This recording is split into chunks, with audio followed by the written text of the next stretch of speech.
Good afternoon, good evening, good morning, everybody. I welcome all of you very warmly who joined us on today's webinar. I'm very pleased to inform all of the participants that you are more than 500 from all regions and from all sectors. And I'm delighted to be hosting this peer-to-peer webinar on the engagement of non-state actors in armed conflicts. The webinar will highlight the critical need to engage with all parties to the conflict in order to ensure access to and protection for civilians caught up in these situations. Before starting, please, to everybody, please turn off your video now. Thank you. So, as we all know, as humanitarian in the field, the effectiveness of humanitarian action hinges on access by humanitarians to people in need, and by people in need to essential goods and services. Negotiation is one of the most important enablers of access, particularly in situations of armed conflicts. Humanitarian negotiations derive their uniqueness in part from their grounding in humanitarian principles and the particular backing of international law, norms and laws.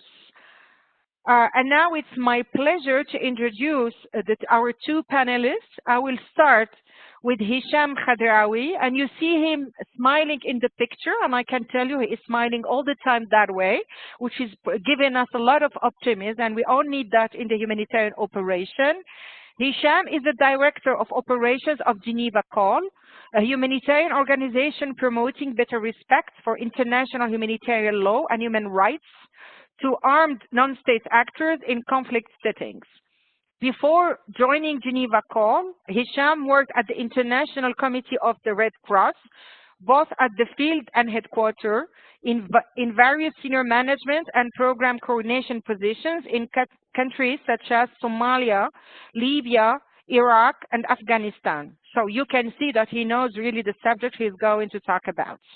He holds an LLM in International Humanitarian Law and Human Rights from Western Cape University, South Africa, and a certificate in Leadership and Management from IMD Business School Lausanne and Columbia Business School New York. Our second speaker, Antoine Grant, and despite the very serious face he has on his picture, I can tell you that it's also a very, very nice person. And funny enough, he is from ICRC, so I wonder if Hisham actually asked him after he left to also join the crowd. Antoine joined the International Committee of the Red Cross in 2000 as a lawyer in the legal division at the headquarters in Geneva. From 2002 onwards, he carried out several assignments as delegate, head of sub-delegation, and deputy head of delegation in conflict areas worldwide, including Congo, Afghanistan, Ethiopia, Ivory Coast, Gaza, and Iraq. In 2013, he returned to ICRC headquarters in Geneva as Deputy Head of Operations for the Near and Middle East, covering ICRC operations in Egypt, Lebanon, Israel, and the occupied territories. He has served as Head of Delegation in Libya and Yemen. Currently, he is the Deputy Director of Operation at ICRC in Geneva. Hisham, Antoine, a very welcome to both of you, and thank you for being with us today. So let me start with a question to Hisham. Why does Geneva Call focus on the humanitarian dialogue with armed non-state actors? Hisham. Thank you very much, Najat, for your introduction and to have this webinar on this very important topic that is actually essential if we want to have, let's say, a realistic approach to conflicts today. So to answer to your question, why it is important to focus on non-state armed groups and why as Geneva Call we do it. First of all, we have to look at the typology of conflicts today. If you compare to 30 years ago, 40 years ago, today's conflicts, almost all of them are non-international armed conflicts. This means that they involve non-state armed groups as parties of the conflicts, fighting against each other or fighting against the states. So clearly we are in conflict settings today where engaging armed groups is unavoidable if we want to progress humanitarian files, meaning first of all the protection of the civilians and their assistance. So Geneva Call, as an NGO, we decided to focus exclusively on this type of conflict actors. First of all, because they are the main actors of today's conflict, and as well for a second reason. As we know, armed non-state groups, armed actors are not legal entities as states. They cannot ratify treaties, they cannot accede to international fora. So basically, they become excluded from any discussion around the importance of respecting IHL as being non-legal entities. Meanwhile, they have obligations under the International Humanitarian Law and Geneva Conventions to adhere to the obligations contained into these Geneva Conventions. So there is a gap, basically, on the enforcement of IHL and the obligations linked to the armed groups. So we need an organization that basically focuses on making sure that these armed groups understand, first of all, what is IHL. Secondly, they become educated about IHL. And thirdly, they can commit to humanitarian commitments to make sure that they respect IHL. It is only by engaging into a humanitarian dialogue on international humanitarian law principles that we can basically bridge this gap of lack of awareness, knowledge, and respect of IHL. There has been many, of course, organizations that engage, of course, armed groups aside Geneva Call, ICRC, MSF, NRC, and others. And I think it's very important that there is a shift as well even in the mentality at the UN level, the UNSC level, or even at political level of the importance to engage armed groups on the ground. And not only when it comes to securing access or to make sure that assistance is being delivered, but as well to speak about the respect of civilians, the mere principles of humanity when they wage war. Thank you very much, Hisham. Just before turning to Antoine, I would like also to ask the participants to send their questions to the email of the peer-to-peer, so we can also direct them to our speakers between the different interventions. Antoine, I mean, Hisham has presented us with the Geneva Call perspective. What's about ICRC? Why and to what extent actually ICRC is engaging with non-state armed groups? Antoine. Thank you, Najat. I mean, why does ICRC engage with non-state armed group? I think the answer would be pretty obvious to us or to any humanitarian worker out there, is because our mission is to alleviate the suffering in situation of armed conflict. As Hisham said, armed conflict today in non-state armed groups, operate in most armed conflict today, and in order to be able to do our work, we simply need to talk to them. It's as simple as that.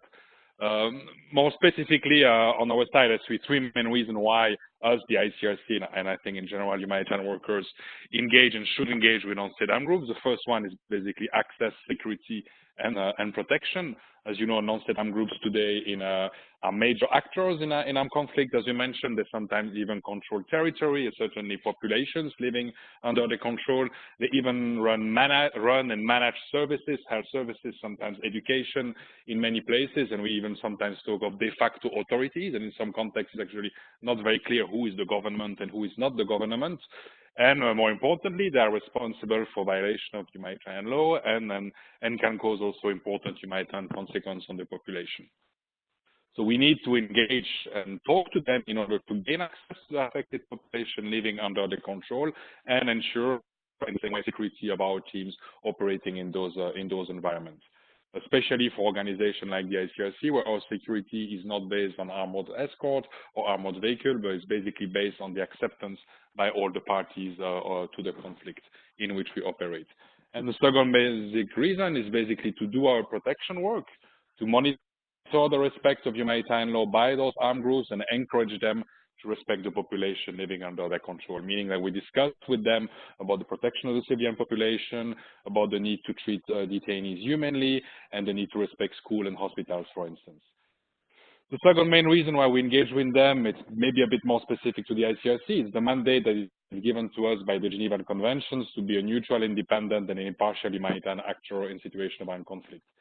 And being neutral, which is the important one here, means talking to all sides, whomever they are, state or not states, whatever their designation or qualification, whether they're legitimate or not legitimate, even whether they are terrorists or not terrorists. And we need to talk to everyone in situation of armed conflict, whomever they are, and this is really the essence of our neutrality. And it's very much the ICRC DNA.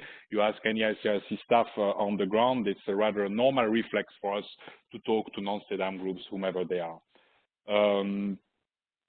And the third reason, and I reflect here a bit on what Hisham has been doing, ICRC, we legally qualify armed conflict in the world on a regular basis. We have today 90 conflicts in the world today as qualified by the ICRC. Others may have other numbers, but that's our legal classification. Some having several conflicts, some countries having several conflicts taking place on their territory. And as Hisham mentioned, the vast majority of those conflicts today are non-international armed conflicts, meaning they involve a non-state armed group, meaning the non-state armed group which is a party to those conflicts. About half of those non-international conflicts, by the way, are also conflicts involving groups that are describing themselves as jihadi groups. So that's quite a high number of armed groups that are operating, about 500 that we've counted in the context where we operated. And obviously, if you want to operate in those conflicts, you have no other choice than to engage with those non-state armed groups. So that's a bit the why. A couple of other points that I would like to mention, and that is quite important, is to say that the fact that the humanitarian organization is having a dialogue with non-state armed groups doesn't give any political legitimacy to this non-state armed group. That is not what the ICRC is doing. That is what they are saying. That is what the Geneva Conventions are saying. They are quite clear that the fact that a non-state actor is a party to the conflict doesn't provide it any form of political legitimacy. And it's quite important because states are usually sensitive about that.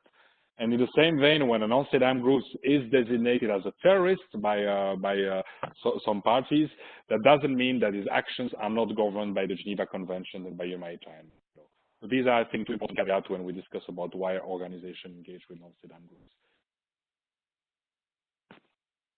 Thank you, Antoine. Just before coming back to the why and the what extent to you and to Hisham, I just would like to share with you a question we received from the participants and ask you to address it. And the question is, are there channels that ANSAs are aware of through which they can be contacted and be made aware of IHL and other provisions? Hisham, you want to address that? Thank you, Najat, and thank you for the question. I would say that, I mean, avenues for ANSAs to access or to contact organizations such as the ICRC or Geneva Call talk about IHL are really, let's say, multiple. It really depends. You have some armed groups that actually have representations outside their own conflict zones, and through these representations, there is a direct contact. Other armed groups, a bit more, let's say, difficult to access directly, they will pass the message through what we call influencers. It means local leaders, religious leaders that will basically be the bridge between the armed group and Geneva Call in this case, or other organizations. Some armed groups as well, and I share an anecdote, some armed groups contact us by email to basically ask us, we want to know more about IHL. Geneva Call have been organizing every 2 years a gathering of armed groups in Geneva. It's not the easiest thing to do, but we try to gather the armed groups that we engage on particular humanitarian themes. So 2 years ago, we invited 25 armed groups on the protection of children, where we invited the special representative on children at that time, ICRC, MSF, and others. And for 3 days, these armed groups spoke about protection of children. When they came back home, they shared this information to other armed groups. And these armed groups contacted us then by saying, we want to know more. So there is as well a lot of interaction amongst them, and they will always find ways and avenues to contact us when their interest is raised. This is why I really want to focus on the importance of awareness raising, using social medias, using means that they know. It can be Facebook in some Middle East context, for example, Twitter, or any other social media that these armed groups are using, because they are really tech savvy, and you need as well to use these platforms to connect with them. Thank you very much, Hisham. And actually, along the same lines, there is a lot of interest from our participants on how to engage with the non-state armed groups. And this question is to you, Antoine. What is the best approach to engage with non-state armed actors who are terrorists in character, not only on humanitarian access, but also on protection of civilians, especially issues related to child soldiers? Antoine? Okay. First, maybe a word of caution about the qualification of some of the armed groups as terrorists. Terrorist is a very political qualification. There is no internationally agreed definition of what is terrorism, and someone's terrorist can be someone else's national liberation fighter. So we have to pay very much attention to those kind of qualification, which at the ICRC, for instance, we don't use, and certainly we don't use publicly, because this has a political connotation. And that leads to my point. If you want to engage with non-state armed groups, one of the key principles that one has to respect is neutrality. You cannot be hope to engage with non-state armed groups, especially in the very polarized political environment in which we are all operating today, if you're not strictly independent and neutral from the states of the country you're operating, but also from the international community and other political bodies such as the UN Security Council. So that is extremely important, and the very number one prerequisite is really neutrality and independence. Otherwise, your chances of engaging with such non-state armed groups will be close to impossible. The second one about the how to do it, I mean, maybe we'll talk a bit later in the seminar. It is an extremely complex, difficult, and uncertain endeavor to engage with non-state armed groups, especially those that are particularly radical or that are operating in conflicts that are particularly violent, whether on issue of access, protection of children, as your colleague mentioned, or any other subject. And it basically requires a process when you need to show patience, perseverance, and determination, a process that may not necessarily yield result in the short term, but that may take years and years to develop before you can even hope to have your first contact, your first dialogue on access, or your first dialogue on protection issues. Thanks a lot, Antoine. I think we have talked a lot about the humanitarian diplomacy, actually, and which is really, and your work in that case is really part of it. Before coming back to the questions, I mean, you have developed in length the why you are engaging with the non-state actors. Can you tell us more about the how, actually? Antoine, please, and then Hisham.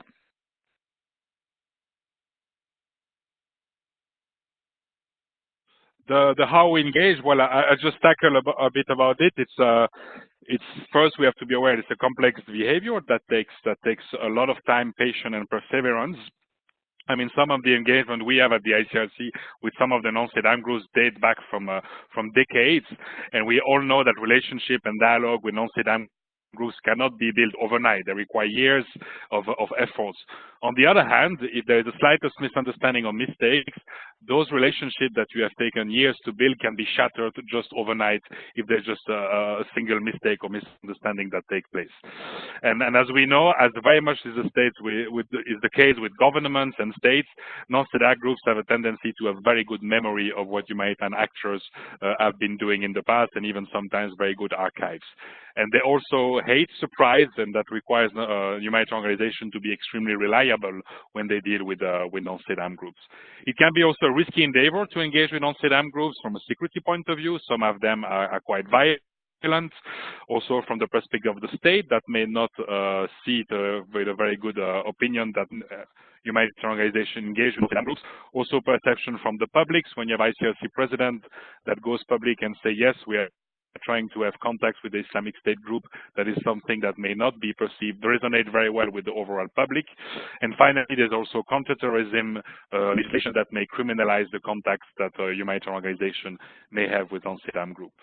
Another thing that is very important when engaging with them is to be transparent with the state in which those non-state armed groups are operating, that you are trying to engage with them. You don't have to give them names. You don't have to tell them the whom, the when, the where and the how, but you have to be transparent with the host government that you are having contacts with non-state armed groups operating on their territory.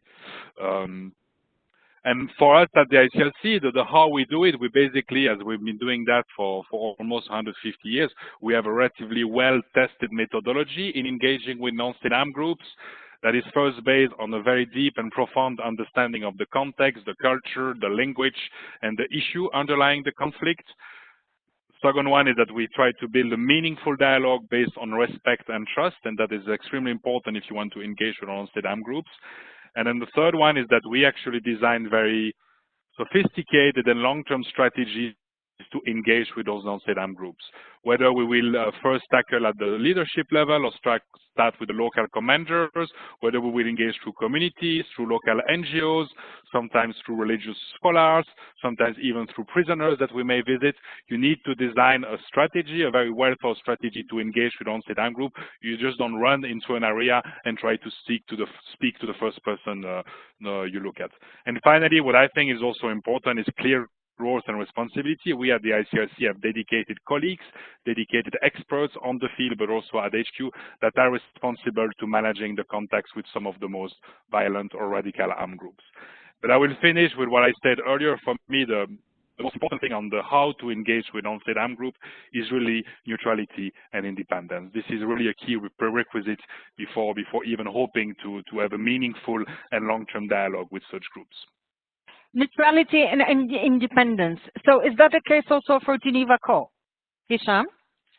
I think it should be the case for every humanitarian organizations working in conflict zones, engaging with parties of the conflict, to remain principled. Why I say that, we did a study on the perception of humanitarian action by armed groups. We interviewed 25 armed groups, and we asked them, how do you perceive humanitarian actors? How do you see the action on the ground? The main message from all of them, and they were from different countries, different parts of the world, they told us, as long as they remain neutral and impartial, and they do what they say. So is to follow the ICRC path and the global movement, because and the Red Cross movement, we need to be there. So Geneva Call in its methodology has, of course, these principles very much underlined. The way we engage armed groups is basically what we call through the ownership approach. It's a four-step approach. The first one is, as I say, to build the awareness that the law exists. Most of the time, these groups don't know that even IHL exists. They just don't know there's a system. So we need to make them aware. When it's done, you need to increase their knowledge. And I talk about scientific increase of their knowledge with pre-test, post-test, 3 to 5 days intensive trainings to tackle the political and the military leadership of this group. When they are knowledgeable, then you go to the third step, which is the policy change. And this is where the ownership kicks in. You cannot convince someone if he doesn't own the respect of the rule. He needs to respect its own rules, and armed groups more than others. So what we do here, we ask their code of conduct, we ask their regulations, we ask anything that they have that structure their operations, and we review them. We revise the code of conduct. We help them to develop their own rules that are compatible to IHL. So then it becomes part of their own structure. And for some of them, we ask them, do you want to take a public commitment to respect? Do you want to go a step higher? And then we can use what we call the deed of commitment. It's basically a unilateral declaration that is signed by the leader of the group, and he publicly commits his own entity to respect IHL norms on children, healthcare, mines, and against sexual violence. This deed of commitment is signed by the group, is signed by the Geneva Call, and is countersigned by the Canton of Geneva. So sometimes we bring the armed group leaders to Geneva. They go to the room of Alabama. This is where the Geneva Conventions were signed, and they signed this little commitment facing the Content of Geneva, ICRC, and as well other states. So there is a public pressure. So this is our method: increase knowledge, building the ownership of the respect of the norms within the structure of the group, and then trying to make them public commitments so we can hold them accountable at the public level. Well, thank you very much, Hisham. Actually, all your clarification are calling on more questions even. And actually, Antoine, this question is a very interesting and valid one. You know, the impact on women is always of conflicts, is always much more important than it is on others. And the question is, how are you engaging differently with women fighters in these groups? Is it different, or is it exactly the same approach? Antoine, please. Very, very interesting question. I would say the overall approach I just described will be globally the same when it comes to women fighters, but of course in the individual engagement we would adapt our discourse and our way of approaching if we are talking to women fighters as opposed to men fighters. That has been in the case, and I'm thinking in particular of the Philippines or Colombia or Sri Lanka, even special brigades purely composed of women, also in northeast Syria, when of course you would be better do the engagement with those kind of fighters if we have women staff, female staff of the ICRC ourselves.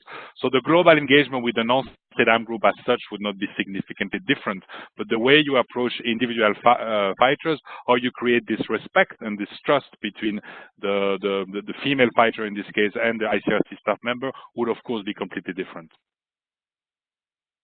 Interesting indeed. Hisham, you explained the approach and the framework you are using actually in approaching and engaging with the non-state armed groups. But then from what you have seen in the field, what is it that really convinced actually the non-state armed groups to comply with the IHL or to stop their activities? Hisham? Thank you very much.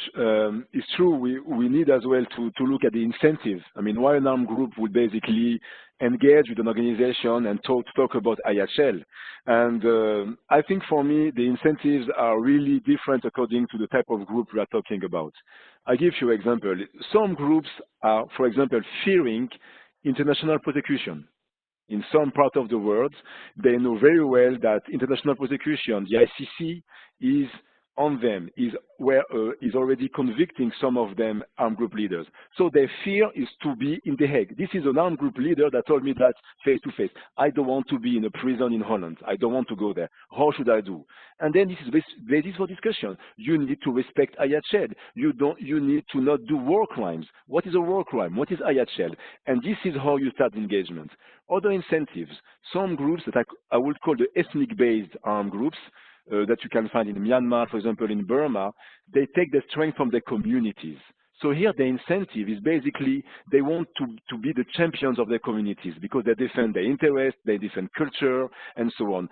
So here we use this as a basis to say, if you want to protect your community, just protect the basic rules of civilians. Other incentives, some armed groups feel that they could replace the state, the de facto authorities, the very structured groups, the Kurdish groups, the FARC. So already they have in mind to be one day the state. So here we tell them, you want to be the state one day? Fine enough, this is your job. But at the end of the day, you need to be accountable about the actions you do today. And then you need to respect IHL and so on. Other groups, and I would call, let's say for me, they are more linked to the religious ideologies, a bit radical. They take their strength linked to their own religious beliefs. They have to respect IHL, not because of Geneva Conventions of Henri Dunant, because they have no clue about this guy, but they want to respect IHL because it's in their own religious and cultural beliefs. So we have to use this to make our case. So I would say incentives are really according to the type of groups that we use. What I want to say, and I think Antoine said it correctly, we should not go into the pitfall of using this, going into the fact to legitimize them, or they use this as a tool to be politically legitimized. respect of IHL should not be a window dresser, should be the discussion of the day and not only an excuse. So this we have to be careful as organizations. Yeah, thank you, Hicham. All the instrumentalization actually is really a big issue. Antoine, you had something to add to that? Yeah, it's just to fully agree with Hicham. There's not one single recipe for engaging with non-state armed groups, and to the same extent, there's not one single way to look at them. Some non-state armed groups may respect the Geneva Convention for some reason, and some others may respect it for other reasons. We have made a study also last year with the ICRC called the Rules of Restraint Study, where we basically have tried to put in place a categorization between 5 or 6 types of armed groups, and to try to identify, depending on the category in which they fall, what is the best way to approach them, and more importantly, what is the best way to encourage them to respect humanitarian law. And precisely for the same more or less categorization that Hicham has mentioned, it varies a lot from one to the next. Sometimes it's the laws, sometimes it's the values, sometimes it's the religions, sometimes it's political means. So we always have to start with a very good analysis and understanding of the people in front of us, so that we can then again engage with them based on trust, respect, and good understanding. Well, thank you both. You know, there are several questions actually which are related again to the terrorist groups, and as you said very rightly, Antoine, a terrorist in one country is a hero in another country, and so it's very, for us as humanitarian, obviously we are very careful with that. Nevertheless, we all know that donors and some partners are still, you know, putting a lot of restrictions and conditions on the funding when some of those listed terrorist groups are in some areas, with always the concern that part of the aid might be diverted. So what is your views on that? And do you see any breakthrough for us to overcome that as humanitarian? Hicham? Yeah, I mean, this is really, let's say, an essential question, and is a question that is in the head of many organizations, donors as well, because I know it's not easy. I know there is a public pressure, there is, I mean, a lot of external pressures around, but at the end of the day, we have, for me personally, we have to go back to the essential. What do we intend to do basically on the ground? Is to make sure that civilians are better protected and assisted whenever they need. And we need to access civilians wherever they are, even if it's in areas that are under the control of listed groups that are seen by some states as like a no-go when it comes to engagement. We saw, and we have facts analysis, that to not engage is not working. We cannot improve the situation on the ground if we don't engage. I think this should be a prerequisite for every analysis on humanitarian assistance. And the way that Geneva Call and other, of course, that are principles go along this line mean that we need to strengthen our advocacy with the donor community, bilaterally or in group, according to circumstances, to basically make the case, say that at the end of the day, if you want us, organizations, to perform on the ground, you need to give us, let's say, the space to do it. And space is funds that have no strings attached, in the sense that to be able to use them wherever we believe it's relevant, and as well to make sure that we don't have our own staff being criminalized, being under threat where they are working, so by the host state, because we should not forget that the main risk is as well the national legislations, but as well when they go back home to their own countries.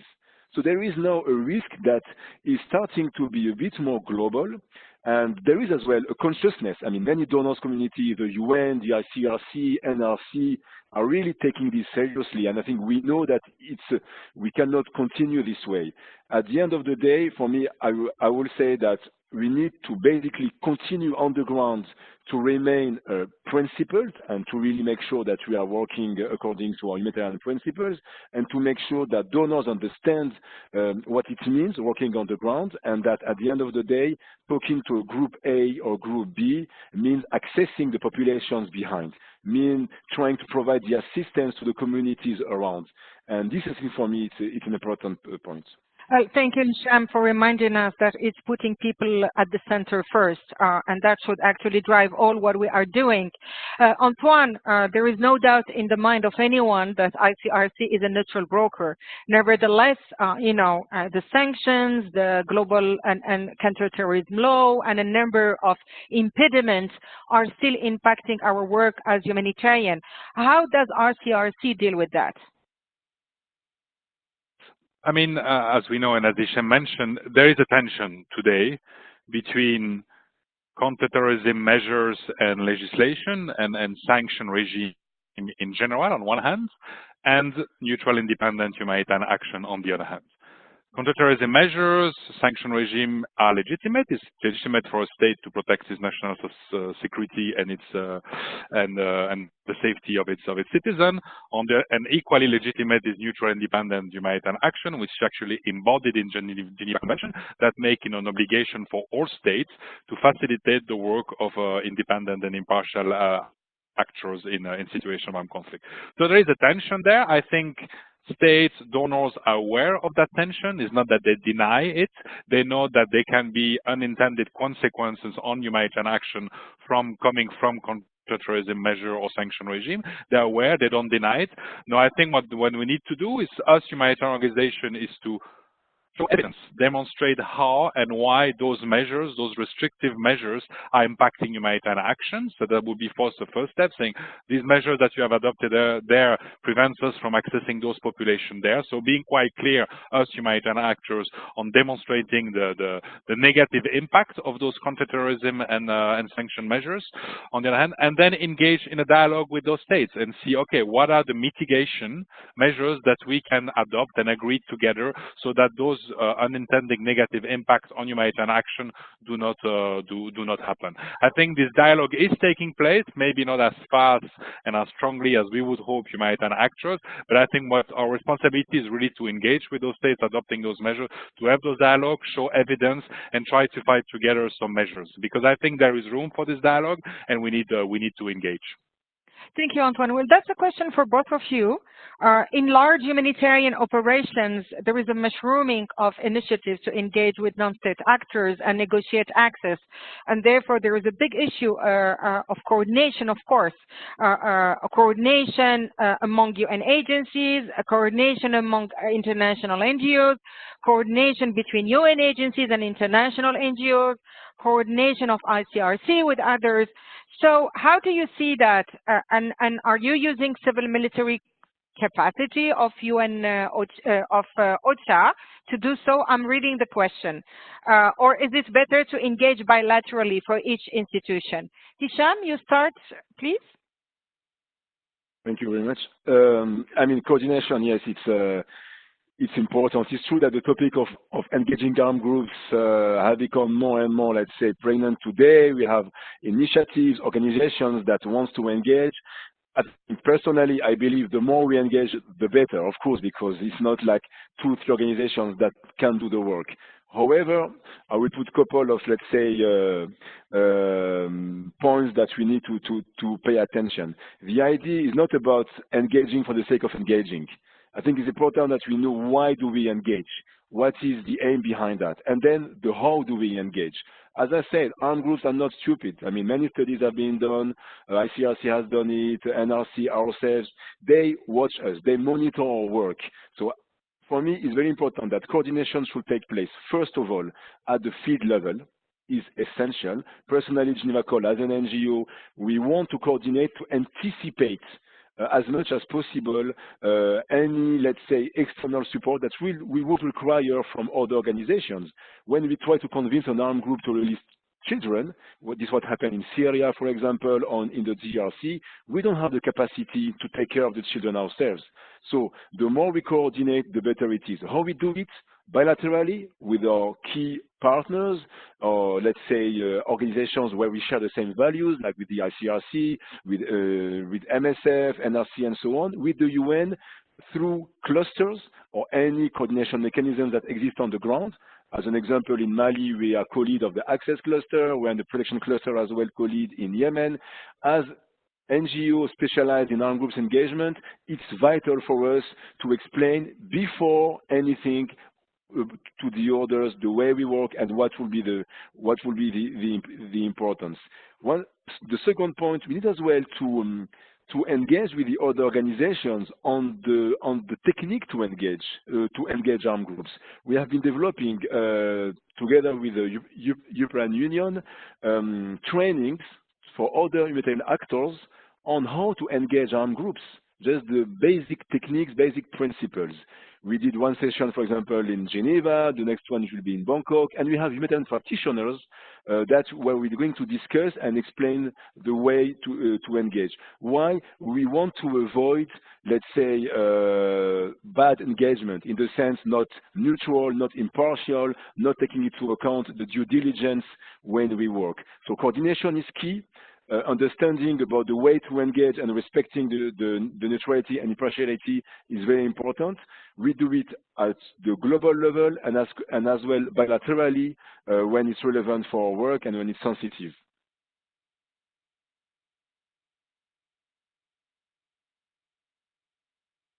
Antoine, so do you coordinate? As we always say at the ICRC, we are ready to coordinate with anybody, but we are not ready to be coordinated by anybody.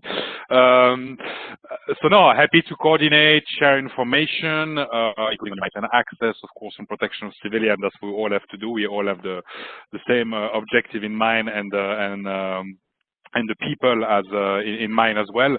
That said, to be completely honest, when it comes to engagement with on-state armed group, these are usually extremely delicate endeavors that take time, that are very sensitive in nature, always contain confidential information, and as I was mentioning before, it's usually a long-term process that is based on trust and respect.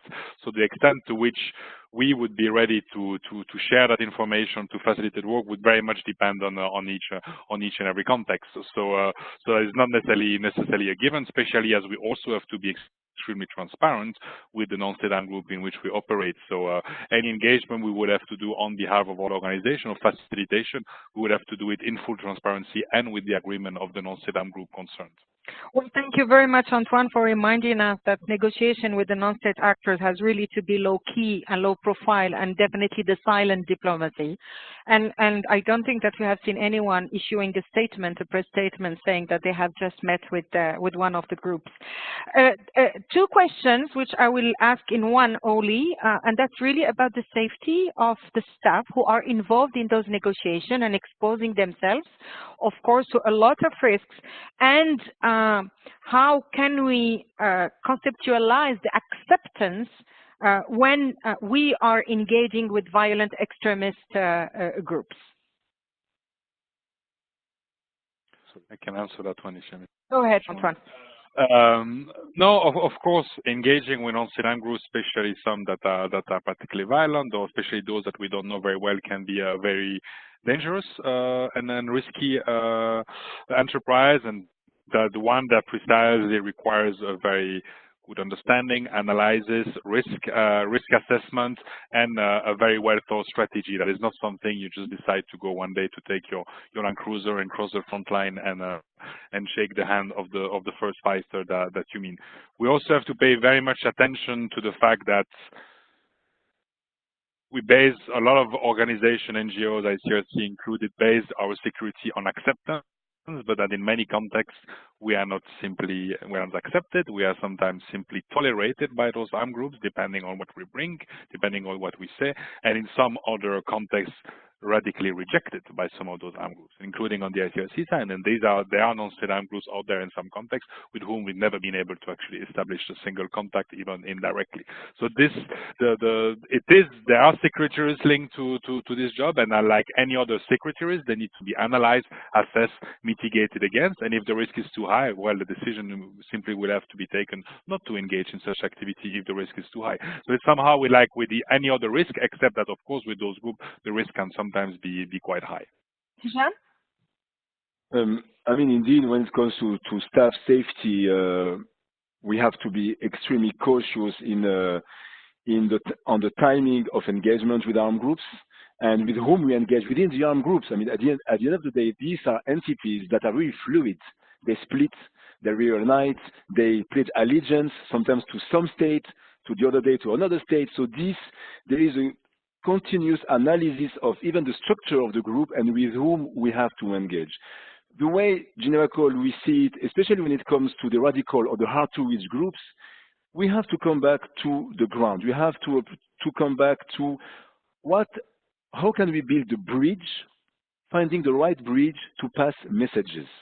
And finding the right bridge, personally, is about localized and contextualized engagement. What I mean by that, concretely speaking, we have today a discussion with a radical armed group. This radical armed group doesn't want to speak with many organizations.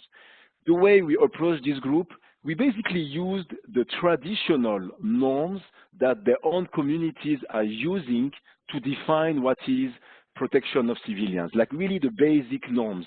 We translated it into kind of a booklet, I speak really concrete fact, a booklet basically using their own norms. And we try to find a parallel to IHL rule. Using the local dialect, not even at the country level, I talk about with the regional local dialect. With this, we use, as I said, influencers, people that can carry the message, people that are accepted by the armed group and as well respected by the communities, these famous bridges. And together, and not through, because it's very important, they should not be the ones holding the risk, together trying to find a conducive environment to discuss messages. The safety of our staff is linked, as Antoine said, and I fully agree with that, by the acceptance. How we are accepted? We are accepted because they see us not as a threat, not as a mean of pressure, not as a tool from the foreign countries, because this sometimes do they have in mind, but as part of the fabric of the society. We are here to help their own communities. And if you succeed to go this way, they will basically start to talk. And an important point, as Geneva Call, we don't have a relief component. We don't give food, we don't give water and goodies. Paradoxally, with my experience with the ICRC and Geneva Call now, paradoxally it helps. Some armed groups, they're like, with you, we know that it's only IHL. And if you don't talk about IHL, we don't talk to you. So the dialogue is become a bit simpler. It's either IHL or either there is no dialogue. And sometimes it helps. Sometimes it does not work. Sometimes armed groups, they don't care. They want to talk about assistance or other things. And sometimes some armed groups are so extreme now that they're not going to be able to speak with you. However, an extreme group today may be possible to talk the next year. And we have seen this in the past. With Al-Qaeda, for example, members in some countries, 10 years ago, Al-Qaeda was the ISIS of today. The ISIS of today will be the Al-Qaeda of tomorrow. I mean, things change. We have to adapt. We are here for the long term. We have to adapt, and we have to find any opportunities to engage, and I believe using a contextualized and localized approach. Yeah, thank you, Hisham. I just want to clarify that being the one also providing the humanitarian assistance does not prevent us through our neutrality and independence to still engage with the non-state armed groups, which we do on daily basis, by the way, which actually gives me also the right transition to the next question.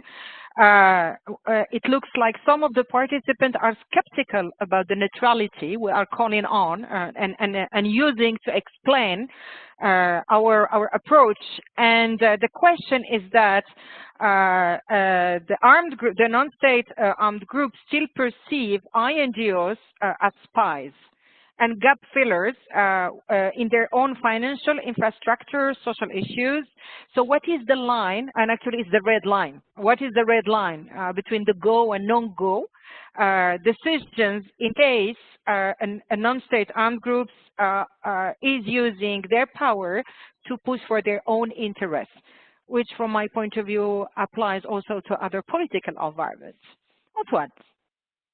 Yeah, I totally agree with you. This is also something you could say about states and governments. The fact that they're trying to politicize or instrumentalize humanitarian action and humanitarian aid to their own benefit.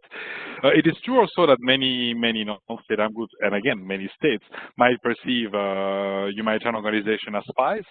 from specific part of the world, Western world, especially when you look at the donors country of humanitarian organization.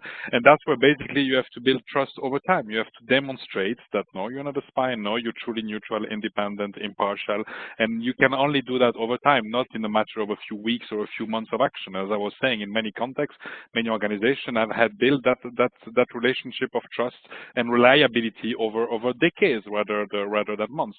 And it's also very much the same again with states. So yes, they might perceive as spy. Yes, it is difficult. Yes, it takes time. That's exactly what I was saying before. But we should still keep trying, because that will be basically the only way to access the people living under the control of those armed groups. Well, thank you. We have questions for the upcoming 2 hours, and because we will have to finish in 5 minutes, I will take 2 additional questions, and I will ask Hisham to answer the first one and Antoine to answer the second one, and then we close. And I'm taking risk asking this question to lawyers, actually, I mean at least legal experts. But again, related to skepticism, the question is it lawful to give incentives to groups like Shabab on IHL to negotiate humanitarian access in besieged areas under their control? Hisham. So if I understood well the question, is it lawful to bring incentives to Shabab to respect IHL? Okay, yes, I understand this question. I mean, first of all, legally speaking, it is lawful to engage armed groups on humanitarian issues. I mean, this is clear. It's given by the Common Article 3 of the 4 Geneva Conventions, and it's really well written, and this is the solid legal basis. This is the first point. Now, I think for me, the question here is about the opportunity. I mean, does it make sense to start to basically put on the table IHL respect when you have Shababs today or maybe other groups that are besieging towns? For me here, we have to look at the issue on the other way. Besieging a town is a war crime. I mean, is, let's say, a violation of IHL, not a war crime, violation of IHL. So what you need to do?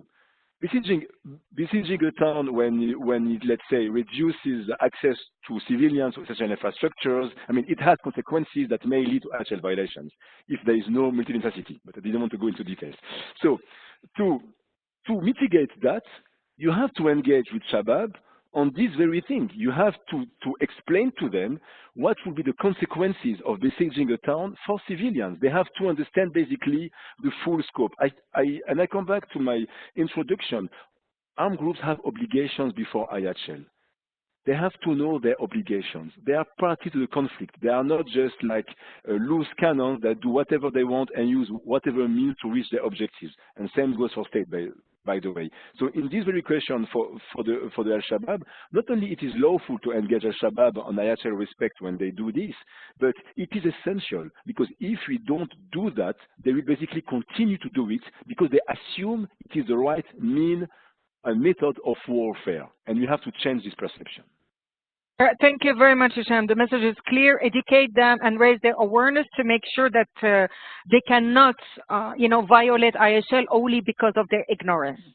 Antoine, let's finish with the positive, note. Can you tell us an example of a positive result in engaging with the non-state armed groups? Many positive examples from ICRC side, but also from Geneva Core side. We have signed, I don't know how many tens of encourage non-state armed groups to sign tens of deeds of commitments on the respect for civilians, the respect for detainees, the respect for hospitals, and the respect for the environment, and many others. So those are the result of very positive result of engagement with non-state armed groups. On our side, with ICRC, we were involved in many releases of prisoners by non-state armed groups towards the state. The most recent example was in South Sudan, for instance, or even in eastern Ukraine or others. engagement with the FARC in Colombia, where ICRC was actually even involved into transporting FARC representation to Cuba for the negotiation for the peace agreement of 2016, release of the Chibok girls in Nigeria, in which we were involved thanks to the engagement with non-SEDAM groups. I would mention the Nepal, the Philippines, and quite a few others. So there are many of those positive engagement, positive impact of humanitarian organization engagement with non-SEDAM groups, whether ICRC, Geneva Call, Médecins Sans Frontières, many NGOs, or even UN agencies. There are also a lot of places where we have failed, where we don't have access to non-SEDAM groups, or where we have access to them, but our engagement has not brought any positive result for the population, for the prisoners, for the wounded. We also have to recognize where we fail. But I think the success that we've had should be an encouragement to continue to this work, and the failures that we've had and we will continue having should certainly not discourage us to continue to do that, because ultimately it's the affected people that are suffering from those conflicts that are at stake, and that's for them that we exist. Well, thank you very much. Thank you, Hisham. Thank you, Antoine, for your time and for all the clarifications. I would like also to thank Venkatesh. You don't see him, but he is the one behind the peer-to-peer support at UN.org email, and he is the one also preparing all those sessions. Thanks also to Corina, who is really helping us a lot with the questions, and thanks to all the participants for their participation and for the very good questions. Please don't hesitate to send us in the peer-to-peer support at UN.org email your suggestions for future topics and for improvement of our webinars. Thank you. And Bye. thank you to Najat.